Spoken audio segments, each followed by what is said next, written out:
SpongeBob Battle for Bikini Bottom. So obviously on like the PS2 and the GameCube, you got this awesome 3D platformer adventure game. You know, it's got all this wonderful charm and stuff like that. And I mean, there's not much that I could say about SpongeBob Battle for Bikini Bottom that hasn't been said before.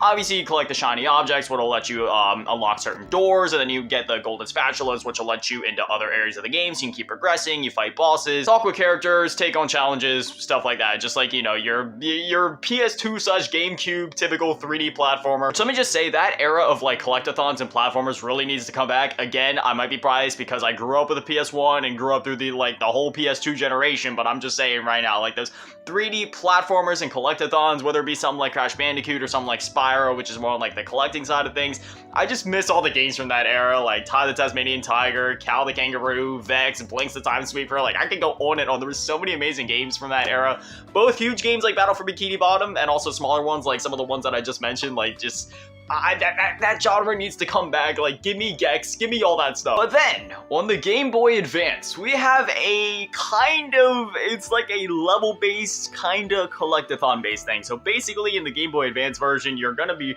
going through the levels. It's sort of kind of linear, not really. The levels themselves are very open-ended, but the goals are linear, if that makes sense. So it's like you're gonna be accomplishing the goals in the same ways. It's just what order you're gonna do it, because you need like a certain amount of spatulas to end the level or to complete the level or whatever, and then it's just kind of up to you to what order you want to go get that stuff in. And then there's going to be a lot of times where you need to go to different screens in the level, because it is one of those games where it's like you go through a doorway and it kind of takes you to like another screen. So in some levels you're going to need to go get the seahorse, so then you can ride the seahorse, because once you jump off the seahorse it gives you a bigger boost to your jump than you would have otherwise, and you can reach a certain spatula or reach a certain thing. And then, you know, it's very puzzle based as well. It's like a open-ended, puzzle-based, 2D, platforming, collectathon game. I really like the art style of play here too. Obviously it was on the GBA, and a lot of those games had a very similar art style to things that you would have seen on the SNES, you know, that 16-bit art style. And yeah, you know, it looks really good here. The animations are pretty solid. The soundtrack is pretty good. There was only one track I remember where it's like, it wasn't necessarily annoying, it's just that I felt like it was taunting me for some reason as I was failing to grab the one spatula. I don't know why, it just gave me that vibe. And again, for this game, and really for any of the games that we're going to be talking about, this is another situation where it's just like you really can't go wrong with either one. It's just like, it's kind of weird because it's like, you know, it's the same name but they're completely different games. And in the advertising, obviously all they'd ever show off is the 3D console game, and they'd also show in the commercials,